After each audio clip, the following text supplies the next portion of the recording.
Hello, and welcome to Tell Me About Your Song, the podcast where I talk to musicians and songwriters about a song they've written. Today's guest is Lucas Kwong of the Brother K Malay, and the song he'll be talking about is named Stranger from the Country. So where would you like to start, Lucas? There's this capital R romantic idea of the artist as someone who just kind of flows freely through life and lets ideas come to them. And what I've realized is if I let myself do that, then I will just postpone doing things. Like a lot of creative people, I can be kind of lazy. My church had an exhibit inspired by the Stations of the Cross. There's a lot of artists at this community, and each artist was assigned to a different station. So I signed up to do one about the sentencing of Christ, and so it was kind of one of those things where there's a deadline. I have to produce something by this time. And also there's a limitation of subject. Now, of course, within those broad parameters, I had kind of creative liberty to put my own spin on the song. But, it's not going to be about the one time I had a road trip in New Orleans or something like that, right? I mean, there's a definite set of limitations from the beginning, and it just came in pieces. I remember in the third section of the song, the part.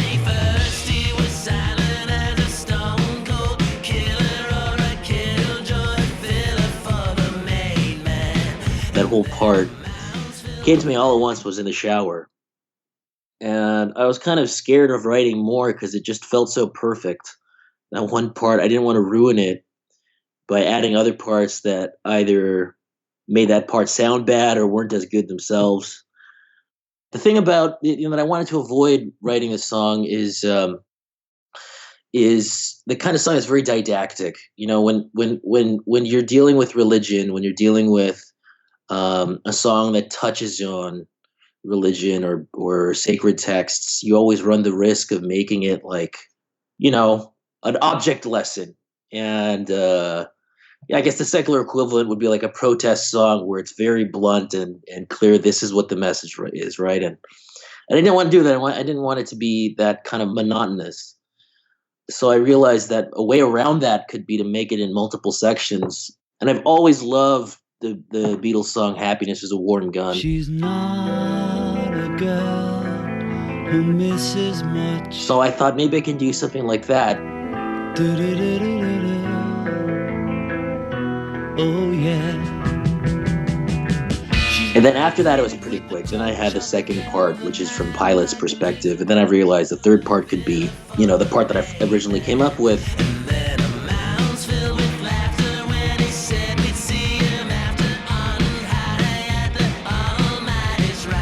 There's 4 sections to the song, and I had the third section, but I didn't know it was this third section. And then maybe, 2 months later, I was walking around outside, and when you're walking, I live in Brooklyn, and I live pretty close to the Brooklyn Museum, so I'm just going for a walk, and I was just kind of mumbling to myself, which I sometimes do, without a time signature, and I just had different words coming to me. Last night, my lady, in the strangest dream, she was under a white moon. Nothing was as it seemed. Everything was too soon. And that's how the first section started, because the first section of the song has no time signature. And I just had words at that point, and I briefly considered forcing them into a meter. And I was like, maybe just leave it, and that could be the introduction. There were no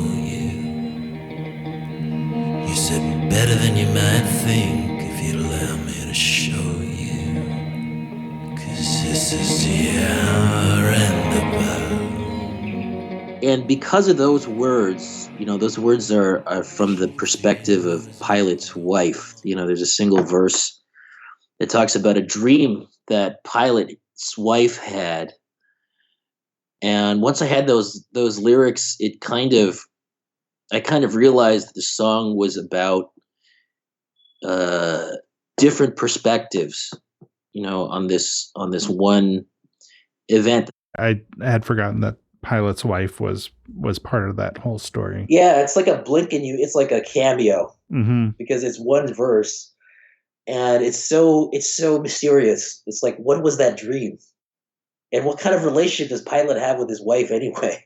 Does she always tell him her dreams? There are all kinds of questions, but I only had 6 minutes. Yeah. And it's a physical restraint too, because I ordered a 12-inch record, so I was trying to write a song I could fit on.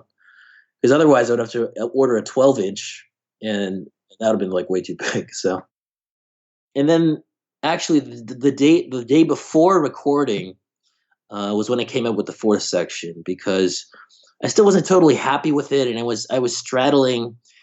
Should the third section be super aggressive and heavier, or should it be more meditative and dreamlike? And then I realized, well, I can just add another section and stitch together to the previous section. That became the fourth section, and that's how the song came together. It was very haphazard.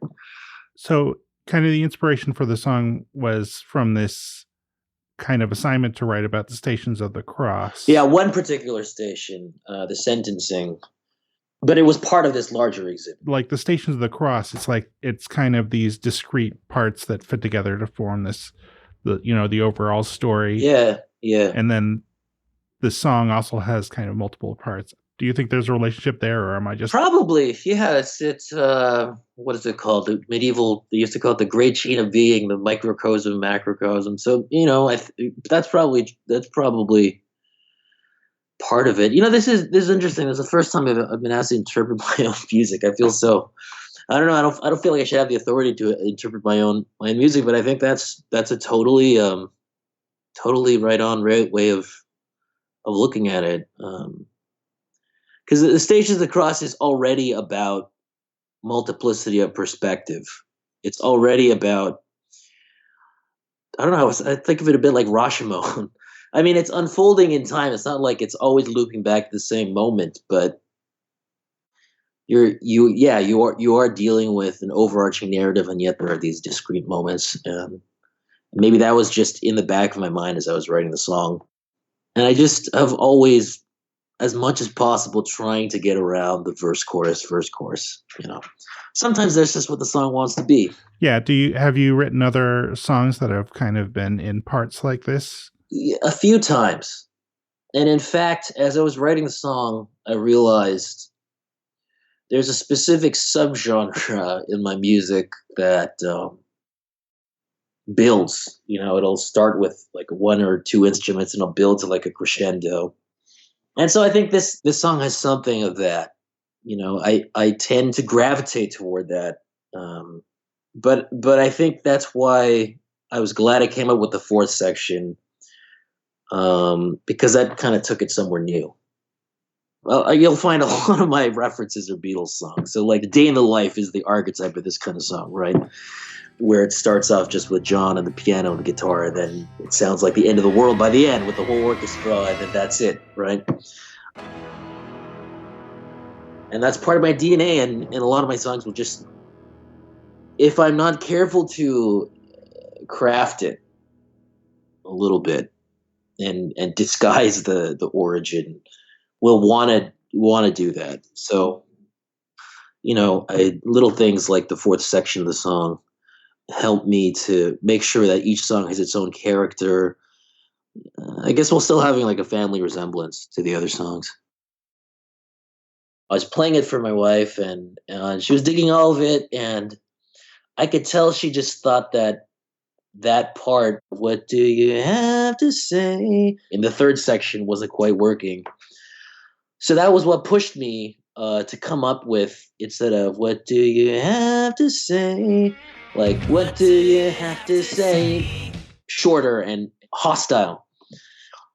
And from there, the third section became more of the heavier, because once I had that hostility, I felt like the third section wanted to be all about distortion and snare I don't know. I don't often write songs that are inspired by '90s rock, but I grew up in that era, and their third section is definitely inspired by the music I actually grew up with.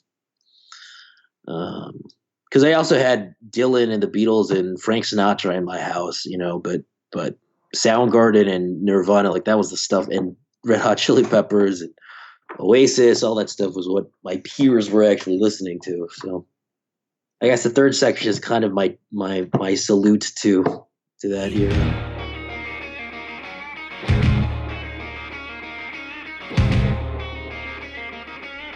What do you have to say?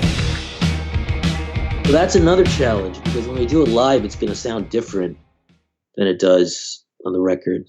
Yeah, have you played it out? We did it once. Or about a month ago, and that was literally a week after we recorded it in the studio, and it was good. It just feels different.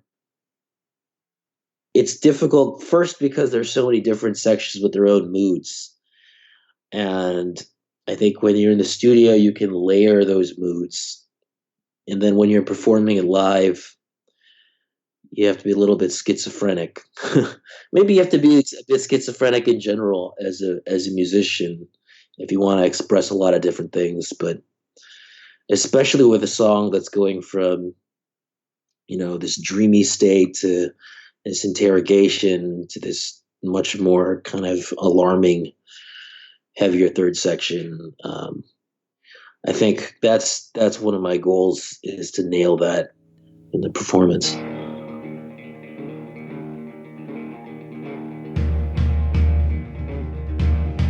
David really is a great drummer, and I kind of put a lot on his plate because he had to learn this song in 24 hours, complete with different twists, and we did it we did his whole part it was in two chunks, but it was one take for each chunk. Sections 2 and 3 were one take, and then section 4 was another take. But yeah, he nailed it. No need to pray. The king don't need to pray. The second section of the song is Pilot speaking, and I wanted it to be more of a rapid fire interrogation. So that's why, there's fewer spaces in between the phrases and the notes are shorter. Better find the right words to say. I had this idea of very martial, almost taking it to an image of like a Roman military, with those beating the drums of war.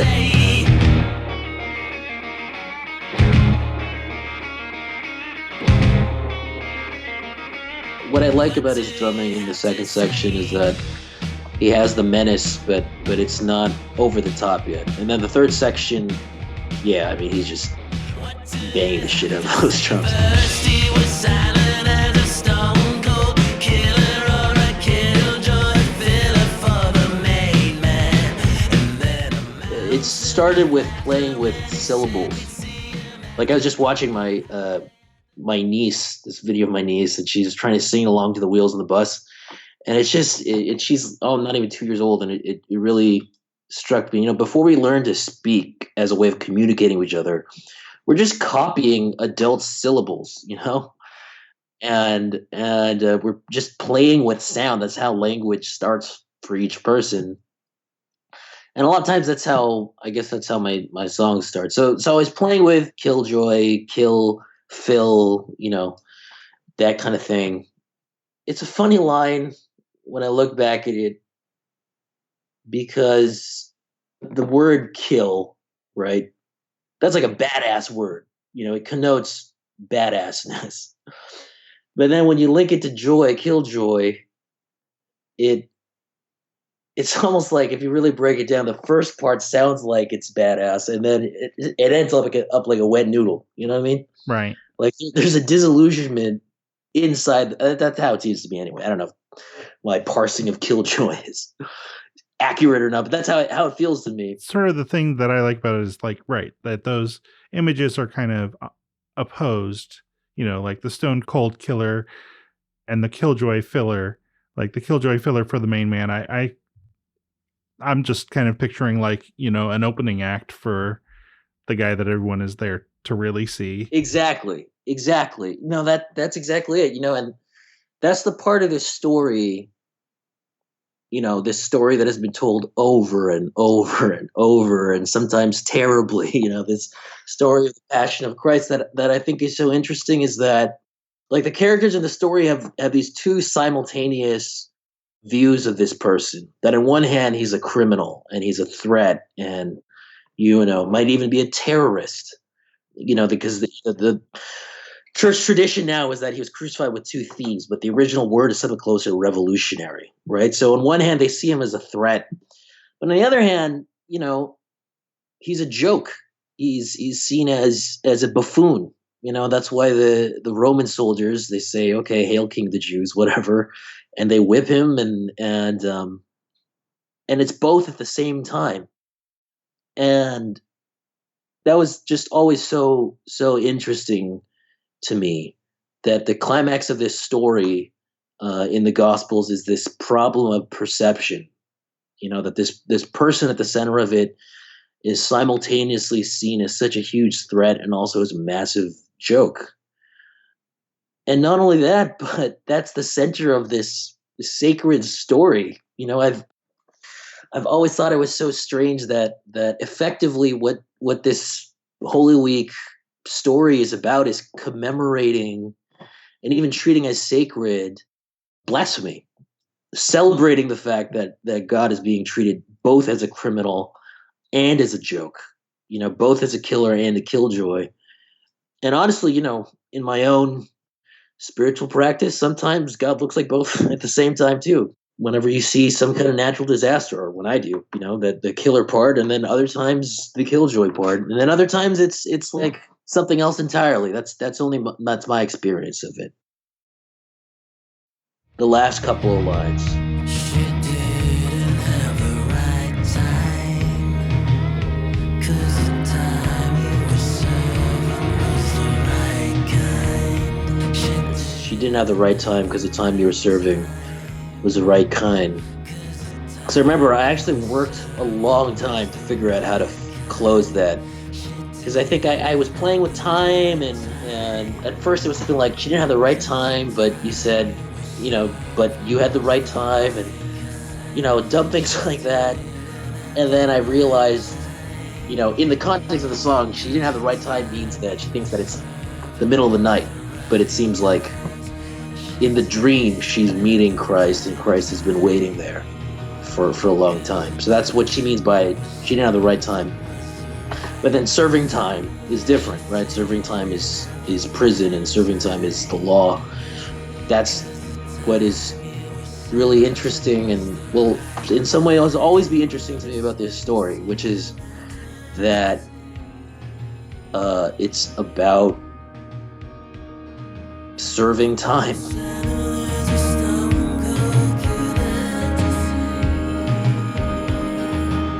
So, if people would like to hear more of your music, what should they do? People can go to www.brotherkmusic, all one word, .com, and that's kind of a one-stop for videos, concert announcements, new releases. You can also go to my Bandcamp, brotherk.bandcamp.com, and help me stave off penury by purchasing my product. I recommend it. Thank you. All right, and of course, the usual Facebook, Twitter. They're both facebook.com/brotherkmusic, twitter.com/brotherkmusic. Okay, well, cool. Well, my name's Jacob Haller, and I have music and other podcasts and things. You can find out about all that stuff at jacobhaller.com.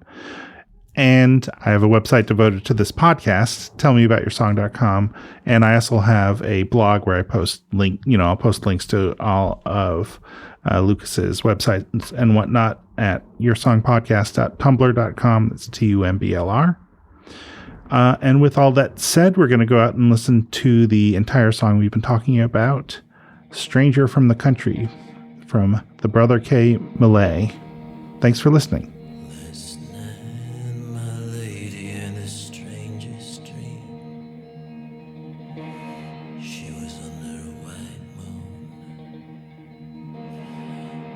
Nothing was as it seemed.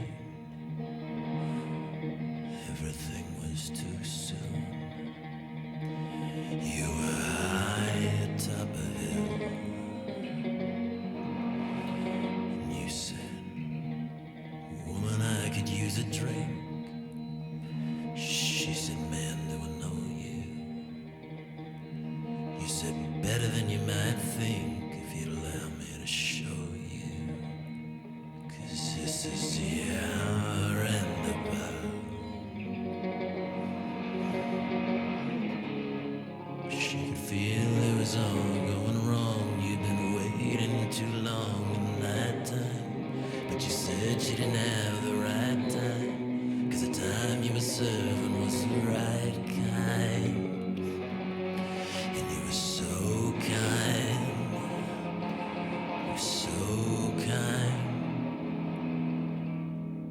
so kind.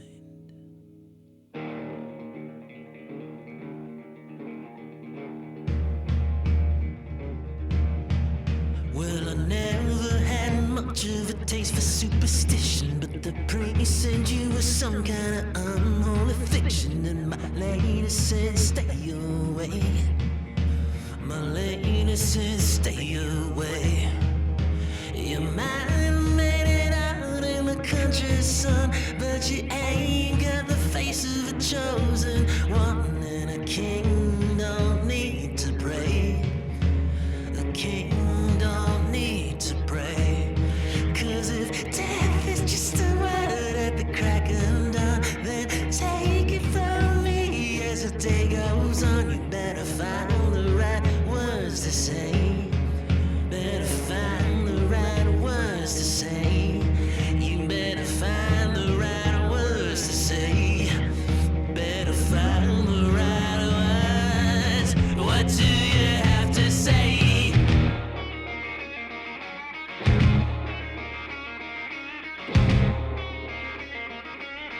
What do you have to say?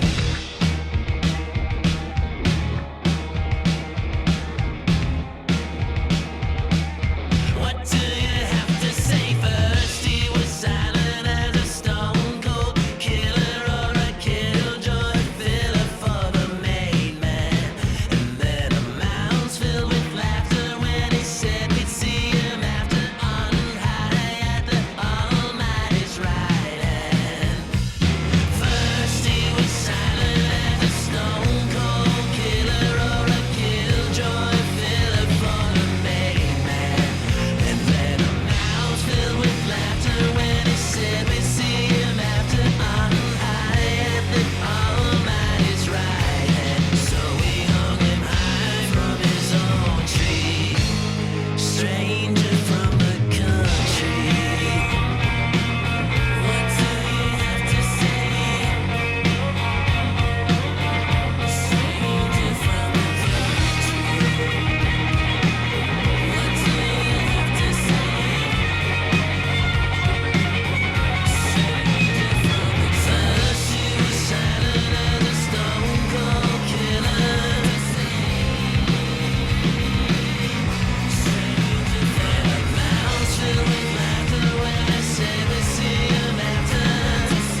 Do you remember how we met, by the way? Yes, I do. Yeah. We were at, man, what's the radio station? WFMU. WFMU, right? Their talent show.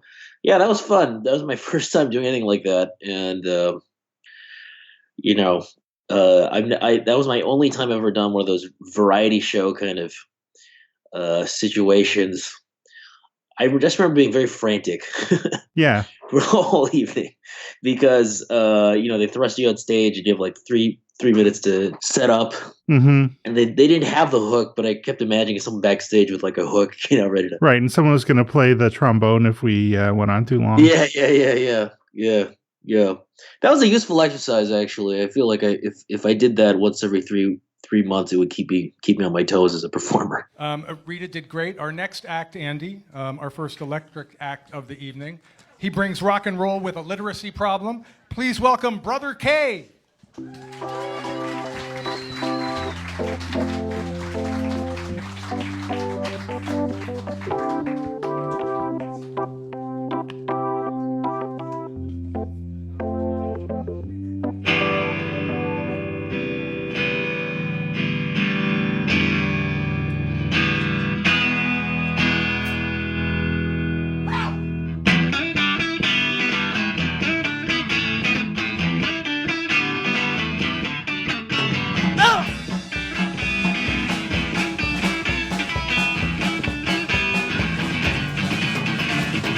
Marjorie got the kind of face makes the dead crawl out of the grave.